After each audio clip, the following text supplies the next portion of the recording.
Hi, my name is Jeff Collins. I'm a Solutions Manager here at Ericsson, and today I'm going to be walking you through our proof of concept using Gluon, which we demonstrated for the first time at the OPNFV Summit in Berlin. Traditionally, you have Nova communicating directly with Neutron.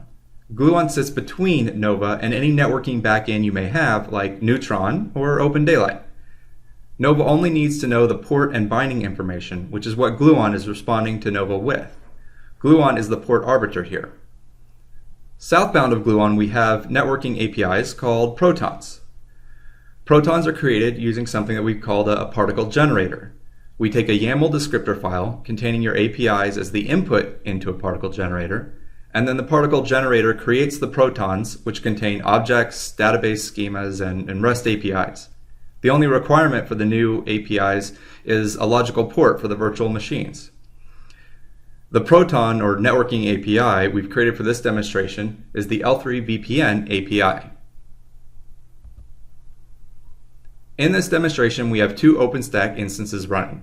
In one cloud, we have Gluon installed with 3 SDN controllers running in this same OpenStack instance: Cisco VTS, Ericsson Cloud SDN controller, Open Daylight, and Nokia's Nuage. Each SDN controller is controlling one compute server.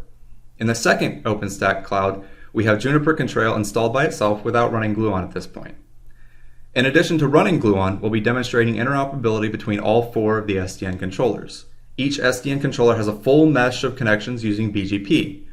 We're going to be bringing up VMs under each SDN controller and showing that we're able to ping across all of them. Now we'll switch over to the demonstration. On the left-hand side, I'm logged into Horizon. And on the right-hand side, I've got an SSH session set up into the OpenStack controller.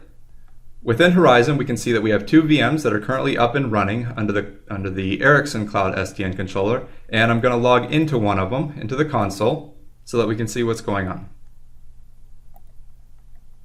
What we can see right now is I have a ping session going from this virtual machine to a virtual machine that we're going to deploy underneath the Nuage SDN controller. What we can see here is that ping is not working.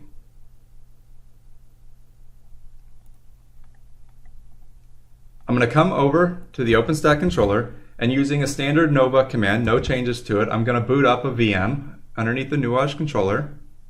And if I come back over to Horizon, I should see that VM spinning up,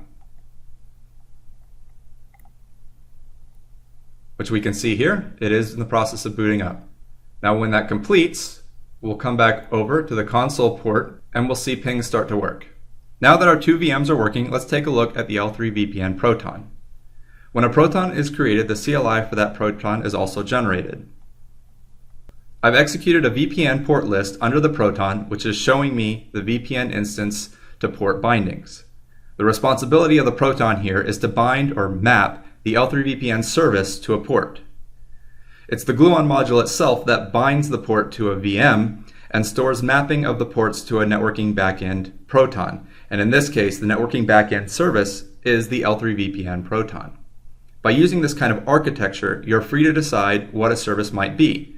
Another example of a Proton port service could be an SFC, Service Function Chaining Port. The Gluon framework is designed to give the user the ability to decide what the service might be, taking into consideration the unknown services that might be identified in the future. Now let's delete this service to port mapping in the Proton. We can see that the ping has stopped, yet the VM is still up and running. Now let's take an example where we had a VM up and running and the port is attached to a VPN A. If we want to move this port to VPN B, we would have to reboot the VM. If this was a large VM or a more complex VNF, this could take anywhere from 5 minutes up to around 40 minutes. This is not possible with the pure Neutron today. With the BGP VPN project, we do have the ability to do this at a network association level, but this still would impact every VM where that had a port associated with that network. With Gluon, we're able to do this on a per port basis. In Gluon, just as easily as we deleted the mapping, we can recreate it. Now on the left, our ping has started working again, and there are many other use cases that we can solve using Gluon.